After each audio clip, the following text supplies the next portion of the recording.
Welcome to our new episodes where we will get drunk to the truth, spill some secrets, and sip some laugh. How do you like that? Welcome to Spill the Cold, Hot, or Real Tea. Welcome to Spill the Hot Tea Podcast! I'm Sai. I'm Eva. And we are with the three boys. Daniel Padilla, Pogi Alcati, and Comedy. So, today's episode, ang pag-uusapan natin ay about sa honesty. Para sa inyo, ano ang honesty? Agti. Comedy, ano para sa iyo ang honesty? Para sa akin, ang honesty is dapat pagsasabi ng katotohanan. Hindi right way. Okay. Wala na ba ibang sagot bago tayo mag-proceed sa formal questions natin? Wala na. We will start with Daniel Padilla. Daniel Padilla, guys! First question. If honesty is the best policy, bakit kayo nangungopya tuwing exam? Bakit nga ba? Yun na nga. Magkakaalam na dito. So, bakit nga? Bakit nga ba? So, para makasurvive or para for the sake of base namin para hindi kami mabagsak. Ikaw, Comedy. Para sa akin, since I am a scholarship sa program na nag-join sa MOS, dapat ma-target yun 85 na grade. Kaya kailangan ko talaga mag-improvise like sa pag-pangungopya. Parang gina-disregard mo Yes. yung honesty. Yes. Kung hindi important para sa inyo yung honesty. It depends. Depende sa situation. Okay. Ikaw? Para sa akin is kapag yun lang talagang paraan para makapasa, hindi pangopya. Nangungopya ba kayo? Yes. Yeah, pangopya.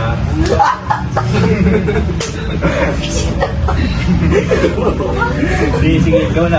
Okay, so question number 2 na tayo, Question number guys. 2 na tayo. Let's move on. So, makukonsider mo rin ba na honesty if you tell your partner that he cooks a food, yung hindi masarap? Oh my goodness. Masasabi, magiging honest ba kayo sa mga situation na yun? Yes, para lang sa akin na to be love is to be known. So kahit sasabihin ng girlfriend mo na hindi masarap yung luto niya, kahit naging honest siya na hindi masarap yung luto niya, ay luto mo, okay lang sa'yo na sabihin niya yun. Hindi ka Yes. masasaktan. Kasi I think yung pagsasabi niya, baka mas lalo pa mag-improve sa pagluluto. Wow, parang relate na rin. May girlfriend ka po? Baka nanonood, say hi! Say hi. Hi. I-shout out mo siya. Shout out. Yan. Okay, next.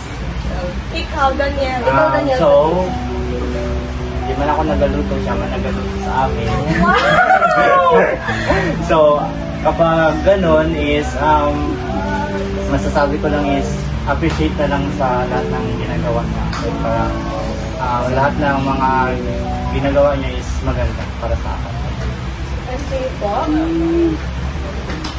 Ano kasi, hindi rin ako marunong magluto. So, saka tamad din ako magluto. So, red flag ka.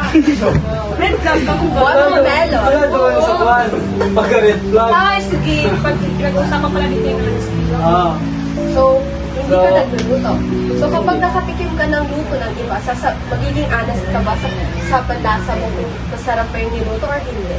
yes po, para sasabihin ko sa kanya yung halimbawa hindi masarap yung luto niya kasi para ma-improve na yung pagluluto niya. What if very close friend kayo? Like, tingin mo masasaktan siya kapag naging honest ka? Magiging honest ka pa rin ba? Oo. I-explain ko lang naman. Third question. Naranasan niyo na bang mag-share ng problem niyo sa ibang tao? Yes. Or sa mga loved ones niyo? Pero, Always. pwede na mag-answer. Yes. I think, pwede ka mag-share ng problema mo. Pag ang problema pwede mo i-share, pero wag mo lang siya i-overshare masyado because sometimes oversharing is yun ang panggamit nila na kuwan sa'yo. Na, minsan may masabi ka kasi na pag-share mo masyado ng problema, minsan yun ang ipangato nila sa'yo. Weakness mo ba? Yun ang magiging point. Very fantastic, I think. Dahil yung question natin ay connected sa sagot mo. Ang galing. So, have you ever experienced na mag-share ng thoughts or problems mo sa mga friend mo? And sa tingin mo, makonsider ba na honesty yung pag-o-overshare or hindi? Kapag nag-overshare ka, honesty pa rin ba yun? Let's take for example, may sinabi sa'yo na secret that sa sobrang pag-share mo ng mga thoughts mo, na-overshare mo yung sinabi na secret sa'yo. Sa tingin mo, connected ba siya sa honesty? Kasi yung tanong natin, have you ever experienced na mag-share ng thoughts or problems mo to your friend? How was it? Tingin mo, makonsider ba na honesty ang pag-overshare? At bakit? Para sa akin lang po, I think it will never become honesty. Hindi na siya maging honesty. Kapag overshare. Yes, because pinupuglan mo na natin, share mo na lang. Pati yung privacy. Yes. So, no for me, guys. Ano po, hindi na siya honesty talaga kasi yung privacy mo is parang like, malaman nila ang mga secrets mo. Like parang dapat kayo lang dalawa yung nag-share pero na-share mo sa iba. For me is, hindi kasi kapag na-share mo na yung halimbawa sikreto ng kaibigan mo sa ibang tao, so feel ko oversharing talaga siya. So hindi na siya pasok sa Okay. Sa tingin nyo, ano yung, paano nyo masasabi na pagiging honest yung ginawa nyo, and paano nyo na naman masasabi na hindi honest yung ginawa nyo? Kasi sabi nyo kanina, honesty, it depends. Sabi nyo, it depends. Yun yung sabi nyo kanina. So, sa tingin nyo, paano nyo i-define yung honest? I think straight to the point para sa akin. Direct to the point ba? Kung ano lang isabihin mo, yun lang dapat. Like, no matter what happened, magiging honest ka talaga. Oo. Pero sabi mo kanina, it depends. Yeah. Diba? What do you mean by that? Hindi lahat ng Depends sa hindi lahat ng tao situation or nakakagawa. what? Kailan meron Lahat naman ng tao nakakamali. Okay, Pero tama. So, that answered question sa inyo. So, guys, later on, mga girls na naman po ang ating tatanungin. So, thank you very much, guys. sige po. Bye! Bye-bye. Thank you, guys. So, in continuation sa ating napag-usapan kanina about honesty. Yes. So, we have the 4 girls. I'm Catherine Bernardo. I'm Liza. I'm Julia Barreto. And I'm Katie. So today, we were talking about something really important. Alam niyo ba kung ano yan? Of course, hindi pa. So, we will be talking about honesty is the best policy. Let's find out why being honest might be the secret of growing up and glowing up.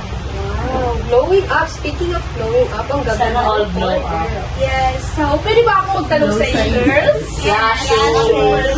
So, the first question is, if honesty is the best policy, bakit pinag-cheat pa sa exam? Nag-cheat ka?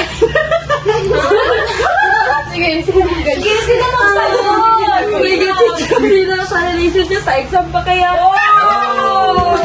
Tama nga siya. So, for you, Catherine, bakit ganun? Kasi, sa exam o sa relationship? Sa exam, during exam. Kasi, baka yung mga nag-cheat, wala sila study or nag-affirm sila. Pero hindi naman yung choice para, marami tayong choice, pero hindi yun yung tamang choice. Kasi pwede naman tayo. Pwede tayo mag-study, marami tayong time para mag-study, pero, Hindi yun yung right time para mag-cheat ka kasi Tama. exam yun. tama. Oo, tama. So, pinavalue niyo yung honesty. Yes. So for you, Liza. Si Liza. Sino si Liza? Okay? Yan nga pala si Liza, guys. Yes po, as what I said. Happy ka, guys. Hindi yun yung right time. Hindi yun yung right time para mag-cheat kasi nga, exam day yun. So, dapat, honest tayong lahat. So, ikaw. Julia. Hi, Ay, so pretty naman ni Julia, guys. Wala ni Kuya. Ang happy nila, guys. Tama na. Kasi nakarelate sila sa honesties. So, yun nga, yung tanong ko, if honest is the best policy, bakit hindi nag-cheat pa during exam? Same lang din sa kanila. Pero, Ayaw namin ng same. Dapat kakaiba. Yes! Syempre! Kaya nga, sabihin naman yung thoughts mo. Kasi mga ano. Sige. Ang happy nila kasi, guys. Siyempre. Yun. If honest is the best policy, bakit hindi nag-cheat pa during exam? Maybe kasi yung mga student, yung ibang student kasi is, minsan wala silang nakastudy sa bahay, so, ganun. Pero, bad for you. Okay, ikaw. Six. Katie! Ayaw ko si Katie, guys. Hindi kasi, di ba sometimes pag sa exam day na, is yung ibang student is parang wala silang tiwala sa napagstudihan nila. Maybe hindi yun May ang, scenario na ganun. hindi yun ang lumabas sa exam. Kaya siguro magagawa nilang mag-cheat. Tama. So, let's proceed the second question, guys. So, what is the difference between being honest and being a little too savage with your feedback? So, ano yun sa Tagalog? Okay. Pwede Pwede na sagutin, Sai. Pwede na sagutin. Tagalog muna, eh. Sige, so sagutin. Yung honest, yun na yung galing mismo sa puso mo, yung may care. While the savage naman po, ito na yung mga prangka na tao, yung parang walang filter yung pananalita. Like, kahit masakit is Oo. sasabihin pa Go pa rin. So sa tingin niyo yung pagiging honest, dapat naka-filter din ka? Or hindi? No, kasi from the word honest, kailangan honest. Totoo lahat totoo yung lahat. palabas sa atin. Kailangan dapat honest ka, pero dapat yung tone ng boses mo, dapat maayos. Mahinhin pa rin. Mahinhin, para hindi masaktan yung kinaka-outshot mo. Example, sa life niyo, paano niyo siya na-apply? Ano ba? Ang honesty, Paano mo siya na-apply? Yung sagot ko kanina, yung filter ng honesty, yung about sa kunwari may confront ka na isang tao about sa misunderstanding na dapat i-confront mo siya, huwag mo nang sabihin sa kaibigan mo, ganito, ganyan. Kung ano yung pinagawa niyo yung misunderstanding mo, dapat, kayo lang dapat yung nakakalamat, kayo lang din yung makakasolve. Ang dapat maging honest ka sa kanya kasi, pero yung pagiging honest, dapat, mainin yung yung boses mo, hindi mo siya sisigawan, ito ganyan. Kalmado lang parati kasi hindi natin pwede labanan yung apoy sa apoy. Tama. Wonderful. So for you, Liza, For you, Same. nasagot na ako kanina. Ayaw namin yung same dito sa episode natin. Ano yung difference na honesty sa sabi? hindi. Ay, ano? I-apply mo yun. Ay, okay, i-apply ko yung pagiging honest ko sa sarili ko muna bago sa iba. So, for example, kung ano yung, if ever na alam ko sa sarili ko na may mali sa akin, sa ugali ko, especially sa ugali ko, syempre, kailangan, baguhin ko yun. Baguhin ko siya ng, babaguhin ko yung mali sa akin bago ako mag-ano sa iba. Like, So, matanong ko lang, close pa kayo dito, apat? Yes. Yes. Sa tingin niyo, yung honesty ba, makabuild ng good relationship? Oh, yes, of course. Importante talaga ang honest na friendship. Nakaka-build ba siya ng trust? Yes. Bakit yes? Maka-explain. Kasi kapag alam mo sa sarili mo, especially kung alam mo sa sarili mo na kumbaga totoo ka sa sarili mo, like may tiwala kayo sa isa't isa. So, syempre, mas magiging solid yung tiwala nyo. As a friendship, Yes. Especially sa any kind of Sa any bond kind of yun. relationship, mas magiging solid yung tiwala. Tsaka kapag honest kayo sa isa't isa. Tsaka maka-growth siya as relationship na as friendship. Yes. Mas lalo kayong magtatag. Kayo. Kunwari, sinabi natin na yung si Kalipa, siya masyado, masyado siyang confronted.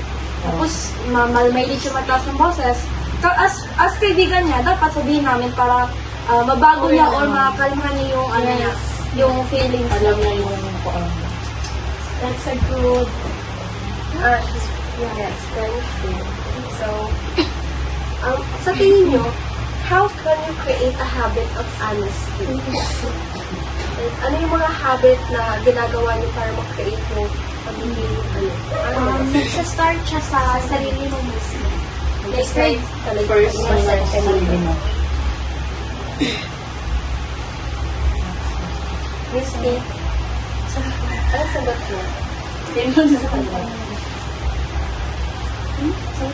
Ano yung question na? How can you create a habit of honesty? Sabihin mo yung mga small details lang kahit yung kunwari, uy, yung hair mo, gato, ganyan, messy. Ganun, sabihin mo kasi, syempre, pag makita siya ng ibang tao, sabihin mo, Pwede siya gabi naman pagtawanan. ito. Pwede siya pagtawanan. Ayaw naman natin yun as kaibigan, ayaw natin pagtawanan yung kaibigan natin. Kasi syempre, as kaibigan mo, nasasaktan ka rin kasi binubuli yung kaibigan mo. So, pag nakita mo may mali, sabihin mo na dapat agad, hindi mo na kailangan sabihin sa iba pang tao. Kasi, Pagtawanan ng pagtawanan nila yun. Dapat sabihin mo na sa kanila diretso. And as nag-confront ka ng kaibigan mo, dapat hindi mo siya i-take as galit. Yeah. Instead, gawin mo siyang i-take mo siya as advice as kaibigan niya. Kasi hindi naman porket na sinabi niya na ito may mali ka, hindi niya ibig sabihin dinapunto niya yung kung anong mali sa'yo. Yun lang. Okay. Sino may love life sa inyo po? Ako lang siya. So lahat kayo. Siya lang. Siya lang wala. Totoo? Yes po, wala.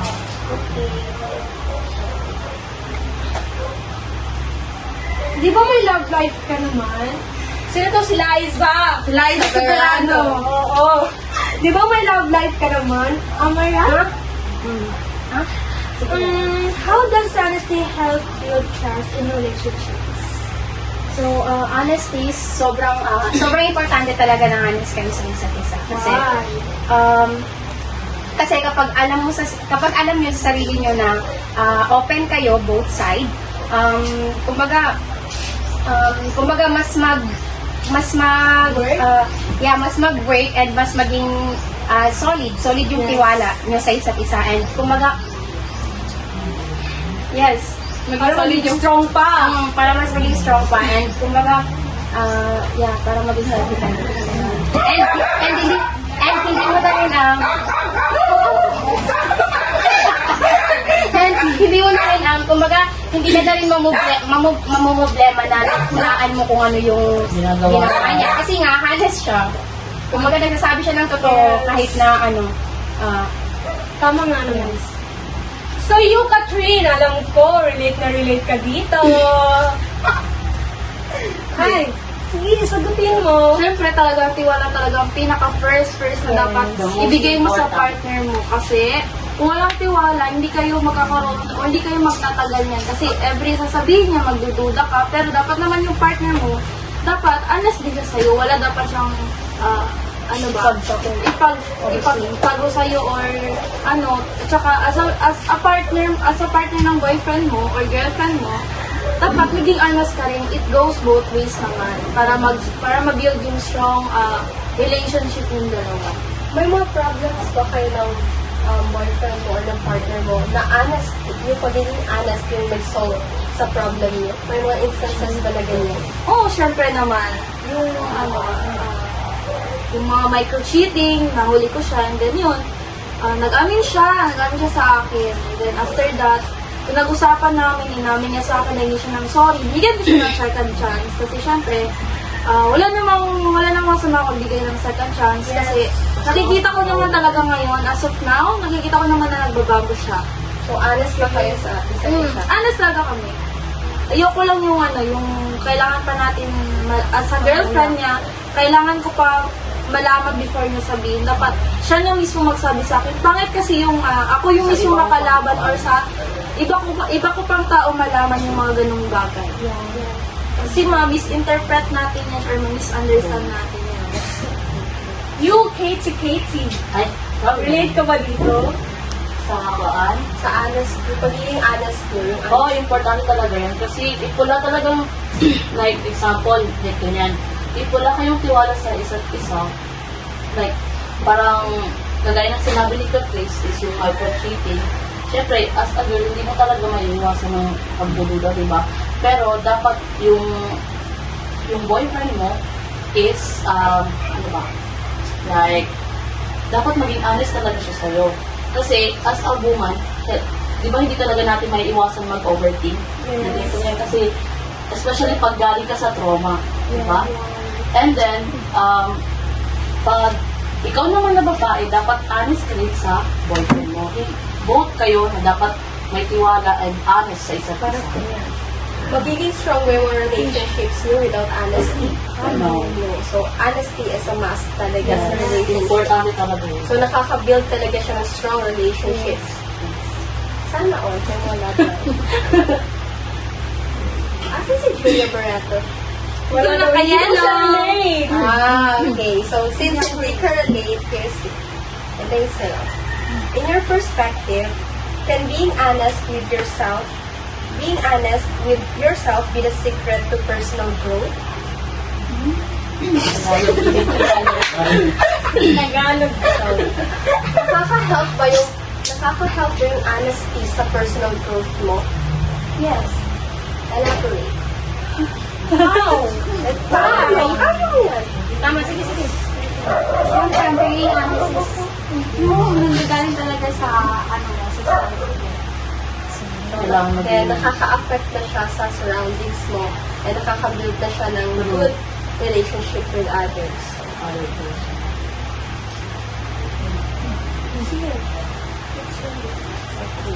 So, okay na ba tayo sa honesty? Yes! Tayo. Meet the girls, guys. So very pretty.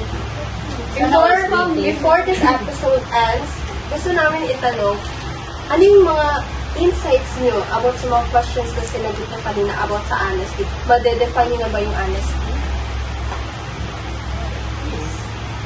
Kung yes, paano niyo siya i-define yung honesty? Aside from honesty is the best policy. Honesty is essential in every relationship. Yun yung kanya. Ikaw. Honesty is the best policy. Tama! Honesty is the best policy. So yun, ikaw, Saya. ni Julia. Same lang sa kanila. Kapag parang may tagline kayo, honesty is katulad mo sa kanya. Honesty is the most important.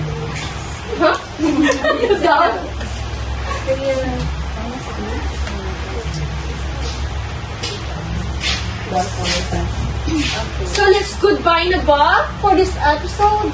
Yes. But, wait, may special guest tayo after this. Are you all excited? Si Raisa May dito. So, last part of this episode, or our podcast episode, we will be having our guest. So, let's welcome her, Nicole Buffy. Hello. Hi po. Pag-intermission ba? Hi, Miss Buffy. How are you? I'm fully ecstatic. So, sa last part ng podcast na ito, share si Buffy or Nicole ng insights niya about our topic, the role of honesty in building trust and its impact on relationship and personal growth. So, let's start, Buffy. Okay, so, ang pagiging honest ay hindi natin sinasabi sa ganitong mga bagay lang yung nagsasabi ka ng totoo, ginagawa mo yung tama. Ang pagiging honest ay nakasalalay rin sa ating mga actions. Not just words, but also actions. Paano naman ang honesty naman pagdating sa relationship, ito yung pinaka-importante. Kasi ito yung nagiging, parang ito yung nagiging sandigan. Ito yung nagiging sandigan na isang relationship, yung honesty. Kasi without honesty, parang wala lang. Parang hindi kayo masyadong, parang wala kang pakialam sa partner mo, sabihin natin ganun. Parang, hindi na sa walang pakialam, parang pwede rin natin sabihin, nawawalan ka ng tiwala kasi hindi ka nagiging honest, di ba? So, sa relationship, even though I am not in a relationship today, maybe tomorrow, maybe the next day, pwede din. Okay, so, sa relationship naman, ang honesty, for me, kasi yun na sinabi kanina, yung pinaka-important role as a partner, kailangan mong maging honest sa partner mo. Kasi without honesty, you cannot build trust. Hindi mo mabibuild yung trust mo with your partner kung alam mo sa sarili mo na nagloloko ka ng kayong dalawa. Diba? Para sa akin, again, yung pagiging honest is napaka-importante. Napaka-importante siya. Not just with your partner, but also to your parents, to your friends, to your family, and also to the community. Diba? Kasi yung pagiging honest, ito na yung parang nakikita nila, ito na yung outside image mo. Nagiging image mo, ito siya. Panlabas na anyo, sinasabi natin, panlabas na anyo. Kasi pag nagiging honest ka, alam na ng mga tao, ay, itong tao na ito, mabuti ito siya.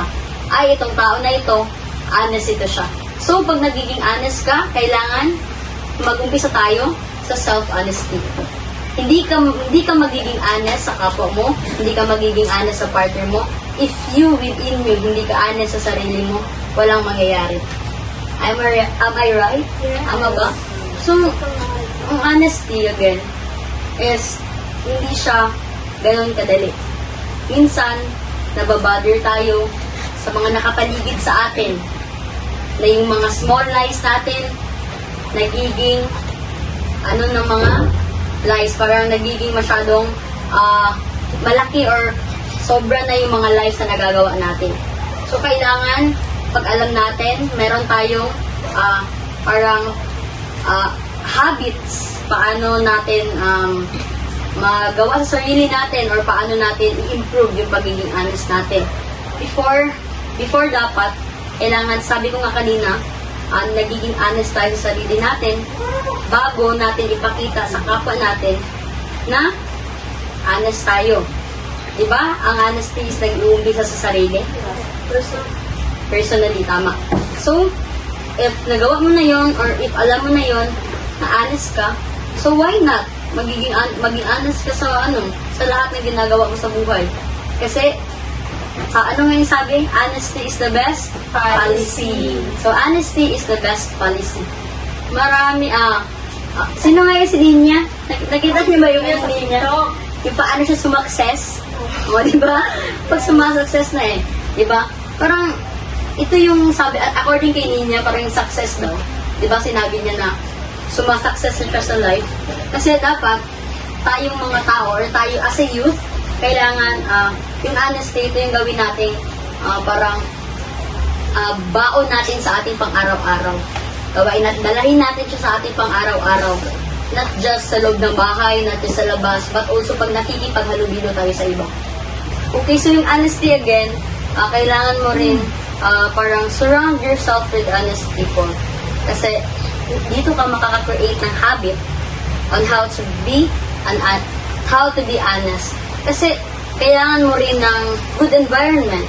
Kasi kahit na ikaw mismo na honest ka, paano pala yung mga nakapaligid sa'yo is hindi mga honest or puro kasinungalingan lang yung sinasabi sa'yo.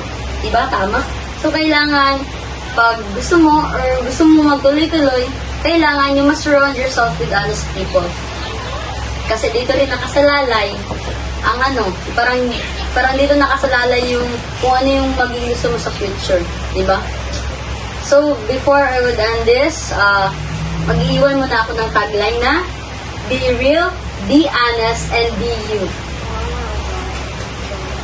That ends our episode. So this episode is all about talking honesty and how it builds relationships and personal growth. So, bye! Bye!